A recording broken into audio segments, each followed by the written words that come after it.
Dear all, my regards to each one of you. It is an honor and a privilege for all of us here that we have Swami Shailendra Saraswati there with us. Moving on, Swamiji, if we were just to take into consideration this field of spirituality, we seem to have so many religions, and all those religions themselves, they seem to be working at cross purposes. The kind of bloodshed that we have seen probably in the last 1500 years, that speaks about the sorry state of affairs in which religion has actually ended itself. When there is no uniformity, even in this field of religion, how can we expect that religion can bring happiness to this troubled world? It can bring smiles to difficult faces. What are your views on that? It's a very good question, and basically it depends upon the meaning of the word religion. What happens is, over time, the same word which was used to connote a particular idea, over time that connotation keeps on changing. The very meaning of the word religion is ligare, means to bind, to connect, and re means to reconnect, religion. Our small consciousness, which has got disconnected from that universal consciousness, that needs to be reconnected to it, and the process of doing that is religion. And since there is only one process, so there is only one religion. But on the superficial levels, different spiritual masters in different times, they have said the same truth. They have taught the same process of connecting the small consciousness to the universal consciousness, but the languages have been different. The traditions that have accumulated around that, they are different. So, the word spirituality, it comes from the word spirit. Spirit means essence of something. The essence, the basic idea of all religions is the same, and that is to re-regard, to connect again. On the superficial level, there may be different dress patterns, there may be different festivals, there may be different colors that different religions prefer. So all those things are very superficial things. And the fighting is at that superficial level. Because people have forgotten how to connect themselves to that common spirituality, the common religion. That is why there are differences. But as soon as all the religions become successful in their own quests, Christianity says kingdom of heaven is within you, you access that and everything else will be provided to you. But if we are able to access the kingdom of heaven within ourselves, then as a Christian I'll become a better Christian. But it is the same thing that is said in Vedic literature. It says Paramatma, our own deepest self, get connected with that. Same is said in Islam. Khud means self, and the small part of our self is Khudi, and the universal part of that same self is Khuda. So Khudi becomes Khuda. Khudi ko kar buland itna, you know that. So all religions are saying the same thing, only the technique which was there to connect the small consciousness to the big consciousness, that technique over time got lost. And the moment this technique is again spread in the world, then every religion will realize its own goals, and the goal being common, the differences would vanish. Thank you, Swamiji. Beautiful answer. I believe that quite a few clouds, they would really have gone away from my mind. Coming to the next question of Dhyan and meditation, Swamiji, do you genuinely think that if people across the globe, they are meditating, the poverty, the strife, the malnutrition, the problems of terrorism that we are facing in the world now, can these problems go away if people, they start meditating, if they start becoming comfortable with themselves? But on an explicit level, on the worldly level, can there be a manifestation of these problems going away? When all these problems are gone, we are thinking in terms of a utopia basically. When there are no problems, everybody has all their wishes fulfilled, and everybody is happy in unison with each other. And normally people say that we have never actually achieved utopia in history, so how can we expect that utopia can be created now? No. But maybe we are not looking at the right place. There is a utopia present now. Only we have to realize this body, for example, is composed of billions of cells, and all these cells are so different from each other. The bone cell is very hard, the skin cell is very soft.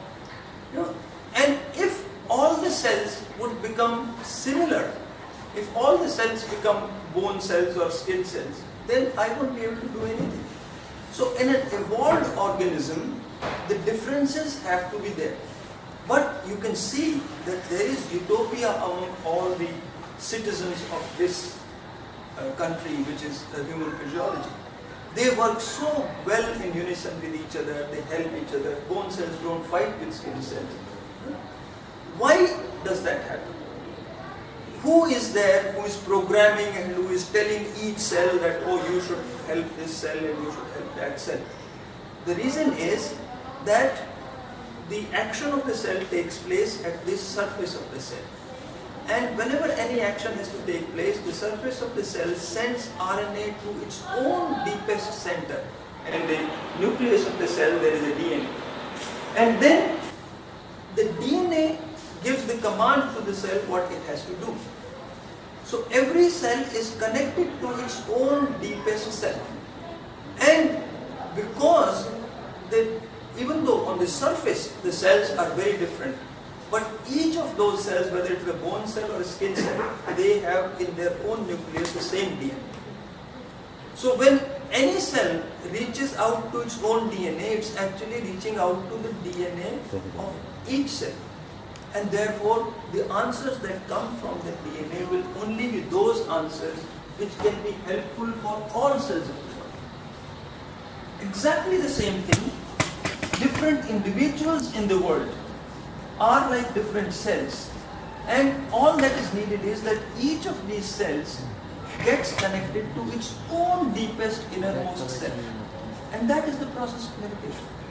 So if everybody starts to meditate, everybody will get their answers from the same common source, the common universal consciousness, and there is no place left for any strife or any differences. Swamiji, one last question from my side, and after that some of my other friends will start putting their doubts to you.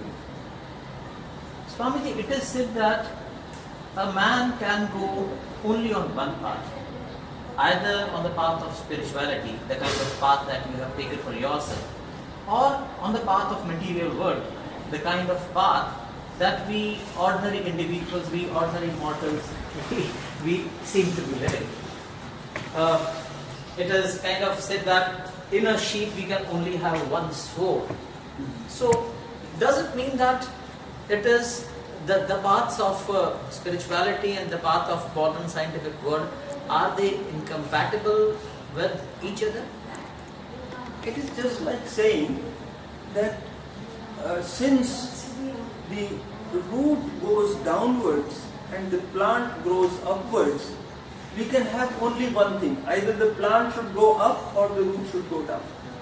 In this example of a plant, when the plant is growing, it does grow in completely opposite directions. The plant is growing upwards, the root is going downwards. But they are necessary for each other. The plant cannot go high unless the root goes deep. And the reverse is also equally true. The root cannot go deep unless the plant supplies its energy by becoming taller. So, outward progress, material progress, that is like the plant growing outward, which is visible. And spiritual progress is like the root going deeper, which is invisible. So, they are very different, they are opposite directions, but they are necessary for each other. In fact, if you want one kind of progress and not the other, then it is very difficult. You cannot have outward progress alone if there is no support from spiritual progress. Then it's bound to create tensions and tiredness, and ultimately all those problems, blood pressure, etc. start to happen. If a person starts to access his own deepest self through spiritual progress, then the outward progress gets a further boost and he can do much more. So they are not opposite to each other.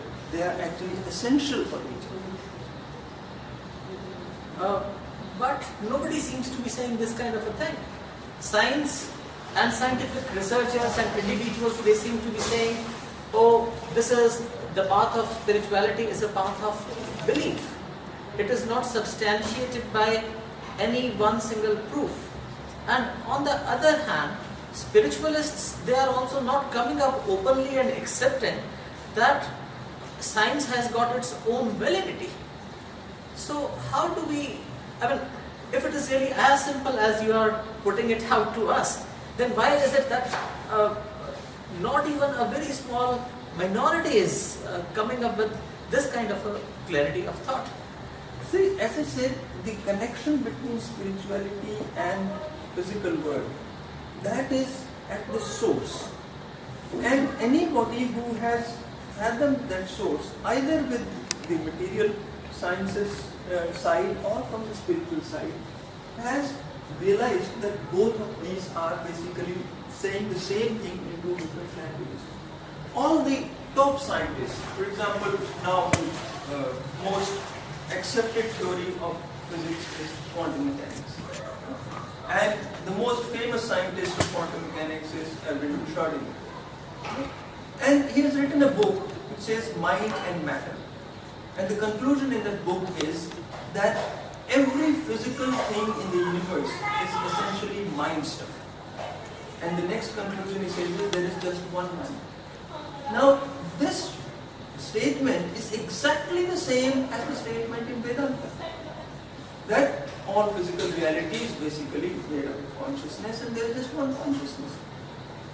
Anybody who has, and then there have been discussions between Einstein and Rabindranath Tagore, and there are beautiful tapes available of that, and they also come to the same conclusion. Anybody who has reached sufficient height in their own field realizes this truth. But of course, as happens in every discipline, people who are below that level, they may have conclusions, but it's well accepted by the elite of